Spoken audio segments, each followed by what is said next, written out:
దేవుడు మన అందరి జీవితంలో ఒక గొప్ప బ్రేక్ త్రూ వాళ్ళని ఆశపడుతున్నాడు. And this sermon is for the break through. ఈరోజు వివాహాలు అవ్వచ్చు, గర్భఫలం అవ్వచ్చు, లేకపోతే నీ జీవితంలో ఏదైనా ఒక బ్రేక్ త్రూ కావాలి, ఒక నూతన ప్రారంభం కావాలి అన్న స్థితిలో నువ్వు ఉన్నావేమో, దేవుడు నీతో మాట్లాడుతున్నాడు. బైబిల్లో ఒక వ్యక్తిని చూస్తామండి, మొదటి సమూయేలు గ్రంథము 1వ అధ్యాయంలో నుంచి చూస్తాము. అక్కడ చదువుకుంటూ వస్తే అక్కడ ఒక స్త్రీ, తన పేరు హన్నా. ఎందుకంటే ఆమె జీవితంలో ఉన్నది ఈరోజు చాలామంది జీవితంలో ఉందేమో, ఆమె జీవించిన రీతిగా జీవిస్తే దేవుడు చేయగలిగిన కార్యాలు ఎంతో గొప్పవి. బైబిల్లో చూసినప్పుడు 1వ సమూయేలు గ్రంథము 1వ అధ్యాయం నుండి చదువుతా ఉంటే, ఎఫ్రాయిము మన్యమందు రామతయి-సోమీము పట్టణ పోడు ఒకడుండెను. అతని పేరు ఎల్కానా. అతడు ఎఫ్రాయిమీడై సూపునకు పుట్టిన తోహు కుమారుడైన ఎలూహునకు జన్మమైన యెరోహాము కుమారుడు. అతనికి 2 భార్యలుండిరి. వీరిలో ఒకదాని పేరు హన్నా, రెండవ దాని పేరు పెనిన్నా. ఒక ఆమె పేరు, so here's the characters, get the characters. Elkanah అని ఒక వ్యక్తి ఉన్నాడంట. ఎల్కానా అనే వ్యక్తికి 2 భార్యలు ఉన్నారంట. ఒక భార్య పేరు చెప్పండి హన్నా, ఇంకో భార్య పేరు పెనిన్నా. సో 2 భార్యలు కలిగి ఉన్నాడు ఒక వ్యక్తి. కంటిన్యూ. పెనిన్నాకు పిల్లలు కలిగిరి కానీ హన్నాకు పిల్లలు లేకపోయిరి. ఇతడు షిలోహునందున్న సైన్యములకు అధిపతియగు యెహోవాకు మ్రొక్కుటకు బలి అర్పించుటకు ఏటేటా తన పట్టణపు విడిచి అచ్చటికి పోవుచుండెను. ఆ కాలమున ఏలి యొక్క 2 కుమారులకు హోఫ్నీ, ఫినెహాసులు యెహోవాకు యాజకులుగా నుండిరి. ఎల్కానా తాను బల్యర్పణ చేసినాడు తన భార్యకు పెనిన్నాను దాని కుమారులకును కుమార్తెకును పాళ్ళు ఇచ్చుచూ వచ్చెను గాని హన్నా తను ప్రియముగానున్నందున ఆమెకు 2 పాళ్ళు ఇచ్చుచూ వచ్చెను. యెహోవా ఆమెకు సంతు లేకుండా చేసెను. యెహోవా ఆమెకు సంతు లేకుండా చేసి ఉన్న హేతువును బట్టి ఆమె వైరియగు పెనిన్నా ఆమెను విసికించుటకై ఆమెకు కోపం పుట్టించుచూ వచ్చెను. ఎల్కానా ఆమెకు ఏటేటా ఆ రీతిగా చేయుచూనుండగా హన్నా యెహోవా మందిరమునకు పోవునప్పుడెల్లా అది ఆమెకు కోపం పుట్టించెను గనుక ఆమె భోజనము చేయక ఏడ్చుచూ వచ్చెను. చాలు, మనం చూస్తున్నాము Elkanah, Hannah, next Peninnah. So హన్నాకి గర్భఫలము లేదంట, పెనిన్నాకి పిల్లలు, కుమారులు, కుమార్తెలు ఉన్నారంట. ఎంతమంది అనేది అక్కడ రాయలేదు కానీ కుమారులు, కుమార్తెలు ఉన్నారంట. ఇప్పుడు హియర్ ఇస్ ద థింగ్, వీళ్ళ స్టోరీలో ఉండే లెట్స్ టేక్ వాట్ వీఆర్. ఈయన ఎల్కానా అన్న వ్యక్తి దేవుని భయం కలిగిన వ్యక్తి, చాలా చక్కని భర్తగా ఉన్నాడు. ఈ భర్త క్యారెక్టర్ చూసినప్పుడు ఇట్స్ వండర్ఫుల్. ఈ భర్త ఎలా ఉన్నాడంటే హన్నాకి 2 అంతలు ఇచ్చాడంట. పెనిన్నాకి ఇచ్చిన దానికి పెనిన్నాకి ఇచ్చిన దానికి ఆమెకి, ఆమె పిల్లలకి తగ్గట్టు షేర్ ఇస్తూ ఉంటే, పిల్లలు లేని ఈ స్త్రీకి ఆమెకి ఇచ్చిన దానికన్నా పిల్లలు కలిగిన స్త్రీకి ఇచ్చిన దానికన్నా అధికం ఇచ్చాడంట. ఇందుకు ఆయన ప్రేమిస్తున్నానని చూపిస్తానికి. ఎందుకంటే హన్నాని అర్థం చేసుకున్నాడు. తనలో ఉన్న లోపము, తనలో ఉన్న బలహీనత, తనలో లేని దాన్ని బట్టి తనకి కలుగుతున్న గిల్ట్. నాకు పిల్లలు లేరే, నాకు దీవెన లేదే, నాకు ఆశీర్వాదం లేదే. ఆ స్థితిని చూసిన వ్యక్తి, ఆ భర్త ఏం చేస్తున్నాడంటే డబుల్ బ్లెస్సింగ్ ఇస్తున్నాడు to make sure that she is comforted, ఆదరించబడుతుందని. ఈ మాట ఎందుకు ఎత్తింది చెప్తానంటే, కొన్నిసార్లు దేవుడు నీ జీవితంలో లేనిది చాలా ఉన్నాయేమో, నీ జీవితంలో బ్రేక్ త్రూ లేని పరిస్థితుల్లో ఉన్నామేమో, నీ జీవితంలో ఆదరణ లేక అవమానపరచబడే పరిస్థితులు ఉన్నామేమో. అవమానం, ఆ రోజుల్లో పిల్లలు లేకపోతామంటే అవమానం.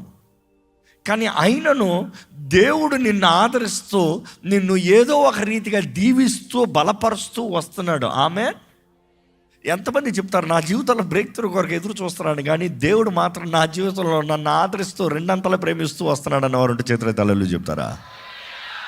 యు సీ, దేవుడు మన ఏడుపులను చూసి ఆయన ఎంబారెస్డ్ అవ్వడం. కొన్నిసార్లు కొంతమంది దగ్గరికి వెళ్ళి ఏడుస్తే వాళ్ళు ఏమవుతారో తెలుసా, ఏంటి ఏడుస్తుంది. కానీ దేవుని దగ్గరకు వచ్చి మన కన్నీరుని చూసినప్పుడు దేవుడు అలాగ ఎంబారెస్ అవ్వడు. ఆయనైతే మనల్ని కౌగులించుకుని ఆదరించే దేవుడు. వెంటనే ఆయన భుజం మీద మనల్ని వేసుకునే దేవుడు, మనల్ని హత్తుకునే దేవుడు. కన్నీరు ఆయన దగ్గర కారుస్తున్న వ్యర్థంగా పోదు. ఆయన దగ్గర నువ్వు కన్నీరు కార్చిన ప్రతిదీ దేవుడు అట్లా తెలియజేయబడుతున్నాడు. మన కన్నీటి బొట్టులంతా ఆయన దాచి ఉంచుతాడంట. God knows our tears, God preserves our tears. ఇందుకే ఏడ్చావు నువ్వు, ఎరుగున్నాడు ఆయన. ఇక్కడ ఈ స్త్రీని చూసినప్పుడు, హన్నాను చూసినప్పుడు, తన భర్త ఎల్కానా దేవునిలాగా ఒక స్వరూపంలో, లేకపోతే ఒక ఇమేజ్ లాగా, ఒక షాడో లాగా ఆదరిస్తాం చూస్తాం, ప్రేమిస్తాం చూస్తాం. ఆయన ఎక్కువ ప్రేమిస్తున్నాడంట. ఇన్ఫ్యాక్ట్ హన్నాతో అంటున్నాడు, ఆమె నాకు పిల్లలు లేరు కదా అంటే, నేను కాదా, నేను లేనా, అంతమంది పిల్లలకి నేను ఈక్వల్ కాదా? You see, look at what an encouraging husband. ఈరోజు దుఃఖకరమైన విషయం, ఎంతోమంది భర్తలు వారి భార్యల్ని వేధిస్తున్నారు. గర్భఫలం లేకపోతే నువ్వు చేతగాని దానివే, నేను ఇంకోతను తెచ్చిపెట్టుకుంటా, నేను ఇంకోతను వివాహం చేసుకుంటా. అబ్యూజింగ్. లేకపోతే గర్భఫలం పొందిన తర్వాత ఏదో ఒక కారణం చేత చిన్న చిన్న క్రియల వలన, లేకపోతే ఏదో డబ్బు వలన, ఏదో ఒక తాత్కాలిక సుఖభోగములకు కోరి అబ్యూస్ చేసేవారు ఉన్నారు. అలాంటి వారు నిజంగా దేవుని భయం కలిగిన వారా? దేవుని నిబంధనలు ఉన్నవారా? క్రీస్తు సంఘాన్ని ప్రేమించిన రీతిగా భర్త భార్యని ప్రేమించాలన్నప్పుడు ఆ రీతిగా ప్రేమిస్తున్నవారా? దేవుడు అలాంటి వారిని లెక్క తెస్తే ఏమవుతుంది? ఇక్కడ చూసినప్పుడు ఎల్కన్నా దగ్గర నుంచి ఇక్కడ ఉన్న ప్రతి భర్తలు నేర్చుకోవచ్చు. Stand by her even when she is in the weakest moment. Build her up even in her weakest moment. తనలో ఏమి లోపం అనేది మాట్లాడతాం కాదు, కానీ తనని ప్రేమించు, ఆ ప్రేమను బట్టి ఆదరించు. కమింగ్ బ్యాక్, ఇక్కడ హన్నా గురించి చూసినప్పుడు, ఈమెకి పిల్లలు లేరు, ఈమెకి అవమానమే మిగిలింది. ఆ దినమున వివాహమయ్యి పిల్లలు లేకపోతే అందరూ అవమానపరిచేవారు, ఈమెమో ఒక శాపం అని పలికేవారు. అదే సమయంలో ఆ రోజులు చూసినప్పుడు అందరికీ చిన్న చూపు, ఈమెకి ఏదో ఒక శాపం ఉంది, ఈమె ఏదో ఒక చెడు, షీఈ్ అన్ అన్లక్కీ ఉమెన్ అన్నట్టుగా చూసేవారు. ఆ రోజు ఈ రోజు ఉన్నంత డయాగ్నోస్ లేదు, కానీ పురుషుల లోపం ఉన్నా కూడా స్త్రీలనే లోపం చెప్పేవారంట. బట్ దెన్ లుకింగ్ హియర్, తనలో లోపం ఉందో ఆయనలో లోపం ఉందో అని వాదిస్తే, ఆయనలో లోపం లేదు, ఇంకొక స్త్రీతో పిల్లల్ని కన్నాడు. కానీ ఈమెలో లోపం ఉందని గ్రహించినప్పుడు ఇంకా ఆమెను ఎలా చూసుంటారు ఒక్కొక్కరు? నువ్వు ఇంతే, నీ లైఫ్ ఇంతే, నీ లైఫ్ వేస్టే, నీలో ఏ బ్లెస్సింగ్ లేదు, నువ్వు ఆయనకు ఒక అడ్డు బండే, నువ్వు ఆయనకు ఒక ఆటంకమే. ఈరోజు చాలామంది దూషిస్తూ ఉంటారు, నీ లైఫ్లో ఏ సాధన లేదు, నీ లైఫ్ ఇందుకు పనికి రాదు, నువ్వు చేసేది ఏమీ లేదు, you are waste fellow, you are waste person అన్న మాటలతో మనుషులు కృంగతీస్తూనే ఉంటారు. మనుషుడికి ఎప్పుడు గతమే తెలుసు కానీ భవిష్యత్తు తెలుసా? దేవుడు ఎరిగొన్నాడండి, ఆది నుండి అంతం ఎరుగున్నాడు. నీ జీవితంలో ఎంత అవమానం పొందుతున్నావో ఎరిగొన్నాడు. ఎందుకంటే ఆయన యోబు ఘనతకి అవమానం అంతటిని కలిపి, ఇదిగో ఇట్లన్నవాడే అట్లా మారాడు చూడు. అది చేసింది దేవుడు. దేవుడు ఎంతమంది చెప్పగలుగుతారు? దేవుడు ఎవరినన్నా ఎలాగన్నా మార్చగలిగిన దేవుడు నమ్మేవారు బిగ్గర కళలో చెప్తారా? హల్లెలూయా చెప్పిన వారు జ్ఞాపకం చేసుకుంటే నిన్ను మార్చగలుగుతాడు, నీ జీవితంలో ఒక విలువ ఇవ్వగలుగుతున్నాడు. You can give a breakthrough in your life. బైబిల్లో చూసినప్పుడు ఈమెకి పిల్లలు లేరంట, కానీ ప్రేమించబడింది. వివాహం అయింది కానీ ఎగతాళి చేయబడుతుంది, అపహరించబడుతుంది. ప్రార్థనలు చేస్తూనే ఉంది కానీ ఫలము రావట్లే. అన్న వీళ్ళందరూ ప్రతి సంవత్సరము దేవుని ఆలయానికి వెళ్ళి ఆరాధించుకుని బలార్పణలు సమర్పించుకుని వచ్చారంట, కానీ పిల్లలు లేరంట. అక్కడికి వెళ్ళిన ప్రతిసారి వేదన కలుగుతుంది. హన్నా నుంచి ఒకటి నేర్చుకొచ్చి ఏంటంటే, ఆమె ప్రతి సంవత్సరము ప్రార్థిస్తూనే ఉండింది, 2 సంవత్సరాలు ప్రార్థన చేసి ఆపేలే. ఈరోజు చాలామంది ఒక దాని కొరకు సగం ప్రార్థన చేసి ఆపేస్తారు, కొంతకాలం ప్రార్థన చేసి ఆపేస్తారు. You pray for a while, you pray for a season, you pray for an episode. ఏదో ఎమోషనల్గా ఫీల్ అయినప్పుడు, ఎవరైనా తిట్టినప్పుడు, ఎవరైనా అవమానపరిచినప్పుడు మాత్రం అలా ప్రార్థన చేస్తావు. దాని తర్వాత ప్రార్థన చేస్తాం కూడా మానేస్తావు, దేవుడు ఏం చేయడు అంటావు. నీలో అవిశ్వాసం కనబడింది కూడా దేవుడు ఏం చేయలేడు. నీలో విశ్వాసం కనబరుస్తే దేవుడు కార్యాన్ని జరిగిస్తాడు. If you have the persistence requires faith. పట్టుదలకి విశ్వాసం కావాలి. విశ్వాసం ఉన్నవాడు పట్టుదల కలిగి అడుగుతూనే ఉంటాడు. ఈరోజు ఇక్కడ ఉన్న మిమ్మల్ని అడుగుతున్నానండి, ఎంతకాలం ప్రార్థన చేశారు బ్రేక్ త్రూ కొరకు? ఎన్ని సంవత్సరాలుగా స్టాగ్నేషన్ అయ్యారన్న పాయింట్ చూసినప్పుడు మిమ్మల్ని అడిగేది ఎంతకాలంగా ప్రార్థన చేశారు? కొంతమంది అయితే వారి జీవితంలో ఇంకా ఏమాత్రం ప్రార్థనలు చేయట్లే, ఆగిపోయారు. ఇంకా జరగదంతే, ఇక అవ్వదంతే. డాక్టర్లు చెప్పేసరికి ఇంక అవ్వదని, వీళ్ళు చెప్పేసరికి ఇంక అవ్వదని, వాళ్ళు చెప్పేసరికి ఇంక అవ్వదని, వీళ్ళు తేల్చేసారు అవ్వదని. You see, no matter who says it's done, until God says it's done, it's never done. అర్థమవుతుందా? దేవుడు అవ్వదని చెప్పేంతవరకు ఎవడు అవ్వదని చెప్పినా కూడా పనికిరాదు.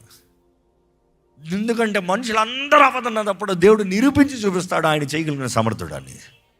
ఆయన చేస్తానికి ఆయన సమర్థుడండి. మీ పక్కన చూసి చెప్పండి, దేవుడు మీ జీవితంలో కార్యం చేస్తానికి సమర్థుడు అని చెప్పండి, విశ్వాసంతో చెప్పండి. అన్నాకు చూసినప్పుడు ఎప్పుడు పక్కనే ఉందంట ఒక స్వరం. ఇవన్నీ నా పక్కనే ఉందంట. బైబిల్ చాలా స్పష్టంగా ఉంది. ఈ స్త్రీ కంటిన్యూస్గా తన తోటరాల ద్వారంగా మోకరి, అవమానపరచబడుతుంది, హేళనపరచబడుతుంది, దూషించబరచబడుతుంది. అయ్యో, కొంతమంది మనుషులు చూడండి, ఒకడు ఆల్రెడీ బాధలో ఉన్నాడంటే, ఆల్రెడీ గాయంలో ఉన్నాడంటే, ఆల్రెడీ అవమానంలో ఉన్నాడంటే ఇంకా అవమానం వేస్తానికే ఉంటారు, లేనిపోని మాట్లాడేస్తానికే ఉంటారు. ఏం ఎంటర్టైన్మెంటో అర్థం కాదు. ఆల్రెడీ ఒకరికి నిందపడిందిరా అంటే ఇంకా నిందలు వేయాలి వేయాలి వేయాలి. ఆయన సాతాను సంబంధాలు, జాగ్రత్త. ఎందుకంటే అపవాదికి ఇంకో పేరు ఉందంట. సాతాన్ అన్న పేరుకి అర్థం ఏంటి? నేరాలు మోపేవాడు, స్లాండరర్. సేటన్ మీన్స్ స్లాండరర్, నేరాలు మోపేవాడు. నేరాలు మోపేవాడు కొండెగాళ్ళు. ఆ జాతంతా ఆ బ్యాచే అంట. ఇప్పుడు చూసినప్పుడు అండి, అపవాది ఎప్పుడు దేవుడు వాడుకున్న వారిని అపహాసిస్తానికి, అవమానపరుస్తానికి చూస్తూనే ఉంటాడు. బైబిల్ మొత్తంలో చూడొచ్చు. బట్ దెన్ అక్కడే ఒక విశ్వాసికి, ఒక వ్యక్తికి విశ్వాసం ఉంటే, విశ్వాసిగా నిలబడితే దేవుని నామం మహిమపరచబడుతుంది చూస్తాం. బైబిల్లో చూసినప్పుడు ఇక్కడ హన్నా దగ్గరకు వచ్చినప్పుడు ఈ స్త్రీ దేవుని సన్నిధిలో, అంటే 7వ వచనం చదివినప్పుడు మనం చూస్తాం, ప్రతి సంవత్సరము తర్వాత సంవత్సరము, సంవత్సరము తర్వాత సంవత్సరము దేవుని సన్నిధిలోకి వెళ్ళి ప్రార్థన చేస్తూ వచ్చింది, బలార్పణలు ఇస్తూ వచ్చింది. తన భర్త, తను, తన తోటి సహోదరి వాళ్ళందరూ కలిసి వెళ్ళి they did what they have, they should, they got. But then ఈమె మాత్రం హేళన చేయబడుతూ ఉందంట, ఈమె మాత్రం అవమానపరచబడుతూ ఉందంట. కానీ హన్నాలో నచ్చింది ఒకటి ఉంది, మీరు గమనించారో లేదో. ఫెనిన్నా అంత అవమానపరిచినా కూడా ఈమె తిరిగి ఆమె మీద రివెంజ్ తీయలే. అవమానపరిచే స్త్రీని దాడి చేయలే. ఈరోజు చూడండి, ఎవరైనా అవమానిస్తారు, ఇంకా చంపేయాలి వీళ్ళని, వీళ్ళ సంగతి ఏదో, వీళ్ళని ఎక్కడో ఒక చోట్ల ఇరికించేయాలి. You try to take revenge. But look at her.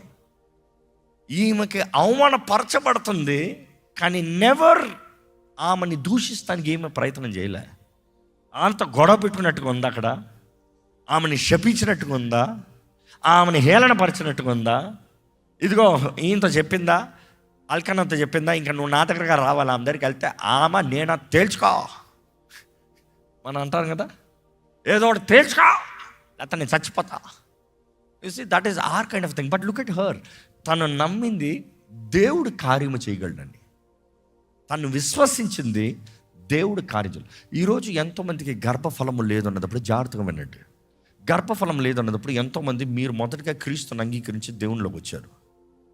And మీరు వచ్చారేమో, లేకపోతే మీ భార్య కానీ మీ భర్త కానీ ఇంకా సంపూర్ణంగా రాలేదేమో, లేకపోతే లోతైన రక్షణ మార్గంలోకి మీరు రాలేదేమో. దాన్ని బట్టి ఏమవుతుందంటే పితరుల దోషాలు, దేవుని వాక్యం తెలియజేయబడుతుంది, తండ్రుల దోషములు 3-4 తరముల మీదకి తీసుకువెళ్తానని.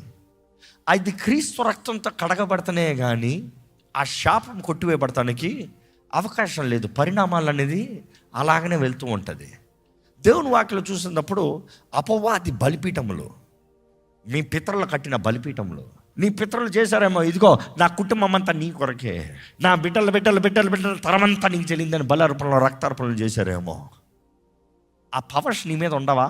You see, until and unless you are completely washed in the blood of Christ, redeemed in the blood of Christ, నీ విశ్వాసం ద్వారా అపవాది బలిపీఠాలు రద్దు చేసి దేవునితో నీవు ముద్రించబడతనే కానీ, నిబంధనలోకి వస్తనే కానీ.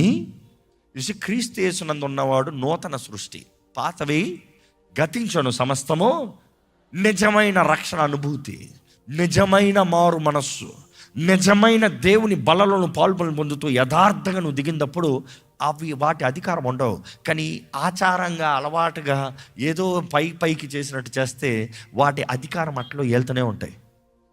అని అనేక కుటుంబాల్లో చూడండి, యూ సీ అ ప్యాటర్న్. వారికి ఇలాగవుతాం, వీరికి ఇలాగవుతాం, వీరికి ఇలాగవుతాం, మళ్ళీ పిల్లలు లేకపోతాం. ఎక్కడో ఒక చోట దర్ ఇస్ దట్ బలిపీఠం కనబడుతుంది.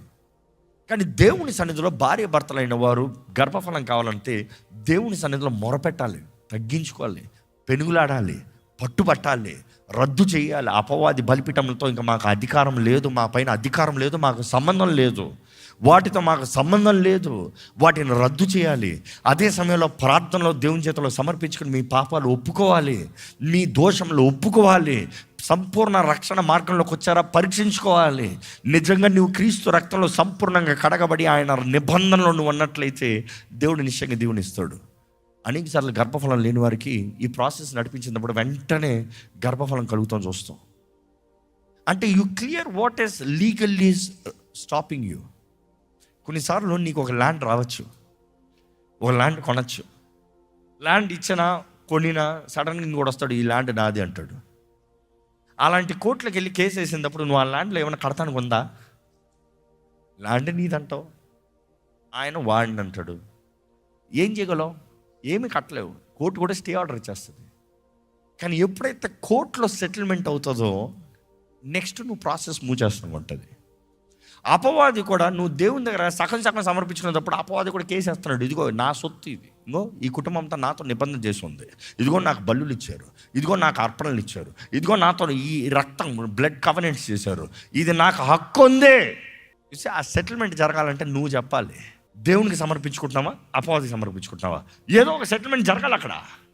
నీ జీవితంలో నీకు దేవుడు కావాలంటే దేవుని చేతుల్లో సమర్పించుకుని ఆయన రక్తంలో కడగబడి అపవాదితో ఉన్న సంబంధాలన్నీ రద్దు చేసి ఇంకా వాటిలో వెళ్ళక నీ మార్గం యేసు వైపు తిరిగితే ఆయన నీ జీవితాన్ని ఆశీర్వదించి నీ తరముల్ని దీవించి, దేవుడు అవనే అపవాదం అవనే నీ తరం గురికి ఆశపడుతున్నాడు తెలుసా. దేవుడు తరాలకి దేవుడు ఉండాలని ఆశపడుతున్నాడు. అపవాది కూడా తరాలని వాటితో పాటు దోచుకుని వాటితో పాటు నిత్యాగ్నిలోకి తీసుకెళ్ళాలని ఆశపడుతున్నాడు. చూసి ఈరోజు నీ తరము దేవుని కొరకు ఉండాలని దేవుడు ఆశపడుతున్నాడు.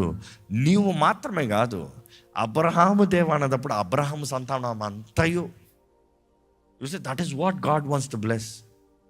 ఇక్కడ వాక్యంలో చూసినప్పుడు Bible says we have to endure.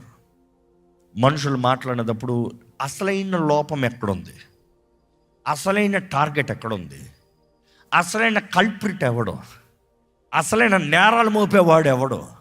మనం పోరాడేది రక్త మాంసంలో కాదు, కానీ కనబడని శత్రువుని అపవాదిని ఎదురించి వాడిని పారదోలు మిలియన్ని సెటిల్ అయిపోతాయి. ఇన్ఫ్యాక్ట్ మనుషుడు నిన్ను అవమానపరచగలితే అవమానపరచనే, నో ప్రాబ్లం. ఎందుకంటే హెచ్చించే దేవుడు ఉన్నాడు కదా. హెచ్చించబడిన తర్వాత ఎవరేం మాట్లాడగలుగుతారు? ఎందుకంటే హన్నా విషయంలో చూసినప్పుడు ఫెనిన్నా అవమానపరుస్తూ వచ్చింది, దూషిస్తూ వచ్చింది. కానీ ఎల్కానా మేనేజ్ చేసుకుంటూ వస్తున్నాడు. ఏం చేస్తున్నాడు? ప్యాంపర్ చేసుకుంటే పర్వాలేదమ్మా, నేను ఉన్నాను కదా, నేను కాదా, వాళ్ళందరికన్నా నేను కాదా, నీకు అంతమంది పిల్లలు కొంటాం కదండి, ఒక్కడిని కాదా, ఆదరించుకుంటూ వండర్ఫుల్ హస్బెండ్ ఆదరించుకుంటూ ఉన్నాడు. తన బలహీనతలో he stood as a pillar.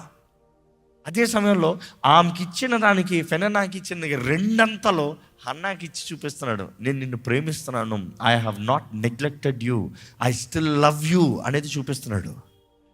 He didn't expect anything but loved her unconditionally. ఈరోజు మళ్ళీ చెప్తున్నాను, ఎంతోమంది భర్తలు భార్య దగ్గర నుండి ఏదో ఎదురు చూస్తూ ఉంటారు. భార్యను ప్రేమించండి.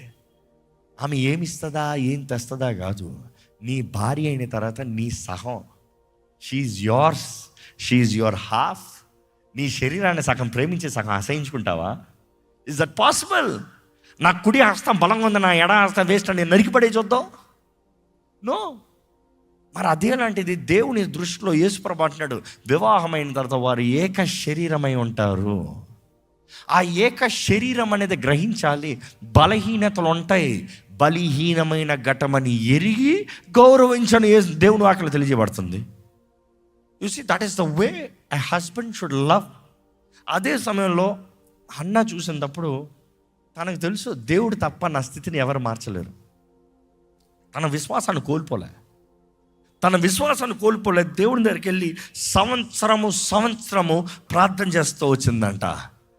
ఎక్కడ ఒకసారి నోరు తెరిచి అడుగుతారా, దేవా నీ యందు స్థిరంగా జీవించే జీవితం నాకు దయచేయ్యా అని నోరు తెరిచి అడుగుతారా? Let's pray. అడుగు, దేవుని దగ్గర చెప్పు, నీ బాధ ఏంటి, నీ వేదన ఏంటి. ఈరోజు దేవుని దగ్గరకు వచ్చిన ప్రతి ఒక్కరు ఏడ్చి కన్నీరు కార్చి దేవుని దగ్గర మొరపెట్టిన ప్రతి ఒక్కరి జీవితంలో స్తుతే మిగులుతుంది. ఎందుకంటే నీ తలను పైకెచ్చించే దేవుడు, నీ జీవితంలో అద్భుతం జరిగించే దేవుడు, నీకు ఒక ఆశ్చర్యాన్ని జరిగించే దేవుడు, నిన్ను మేలుగా మధురంగా ఘనంగా మార్చే దేవుడు. ఆయన కొరకు నువ్వు కావాలి. ఈరోజు నీ బలహీనత, నీ అవమానము ఆయన మహిమ కొరకు మార్చగలిగిన దేవుడు జ్ఞాపకం చేసుకో. ఈరోజు నీ చేతకాని స్థితిలో నుండి నిన్ను పైకి లేపి ఆయన ఎంత బలవంతుడో నిరూపించగలిగిన దేవుడు. మనుషులు తునీకరిస్తున్నారేమో, మనుషులు అవమానపరుస్తున్నారేమో, మనుషులు దూషిస్తున్నారేమో, మనుషులు కాదంటారు, మనుషులు కుదరదంటారు, మనుషులు ఇంత అంటున్నారేమో, దేవుడు ఉన్నాడండి, చూస్తున్నాడు, అంతా చూస్తున్నాడు. నీ జీవితంలో ఈరోజు ఒక అద్భుతం జరిగించగలిగిన దేవుడు. ఇక్కడ నుండి నువ్వు దుఃఖం లేకుండా వెళ్ళాలి. దేవుని దగ్గర కుమ్మరించుకో. ఏంటి నీ హృదయంలో వేదన కుమ్మరించుకో. మనుషుల దోషాలన్నీ జ్ఞాపకొస్తుందేమో, మనుషులు ఏమనద్దు, దేవుని దగ్గర చెప్పుకో. ప్రభా నేను ఇట్లా అంటున్నారు ప్రభా, నువ్వు చెప్పు ప్రభా, నేను ఎవరను ప్రభా, నా స్థితి చూడు ప్రభా, ఎంత ప్రయాసపడినా ఏది జరగట్లే. ఇదిగో మా నీకు ఎవరు లేరేమో నీ జీవితాన్ని పట్టించుకుంటానికి, స్థిరపరుస్తానికి దేవుడు ఉన్నాడు. జ్ఞాపకం చేసుకో. దేవుడు చేస్తాడు. ఆయన అద్భుతకరుడు అండి, ఆయన అద్భుతం చేయగలిగిన దేవుడు. అడుగు, దేవుడిని అడుగు, నా జీవితంలో ఒక అద్భుతం చేయ ఈరోజు, నా జీవితంలో ఒక బ్రేక్ త్రూ దయచేయ ఈరోజు. దేవుడు చెప్పేది ఒకటండి, నీ ఏడుపు కన్నీరు నేను చూస్తున్నా, నీ నిద్ర లేని రాత్రులు నేను ఎరిగొన్నా. నువ్వు ఆలస్యం అనుకుంటున్నావు, నేను ఆలస్యం చేసే దేవుడు కాదు, తగిన సమయంలో కార్యం జరిగించే దేవుడిని. నువ్వు అవమానం ఉన్నదప్పుడే నీ కొరకు ఆనందాన్ని సిద్ధపరుస్తున్నాడు. నువ్వు అడిగిన దానికి నేను తప్పకుండా ప్రతిఫలాన్ని ఇచ్చే దేవుణ్ణి. ఈరోజు నువ్వు అడుగుతున్న ప్రార్థనకి దేవుడు నీకు బదులు ఇచ్చును గాక. అడుగు, విశ్వాసంతో అడుగు. Receive with faith. విశ్వాసంతో అడుగు. Ask what is the break through you want. ఏంటి నీ జీవితంలో కావాల్సిన విడుదల ఏంటి, జయం ఏంటి, నూతన కార్యం ఏంటి, సహాయం ఏ విషయంలో, ఆశ్చర్యం ఏ విషయంలో, అద్భుతం ఏ విషయంలో. అడుగు, దేవుణ్ణి అడుగు, ధైర్యంగా అడుగు.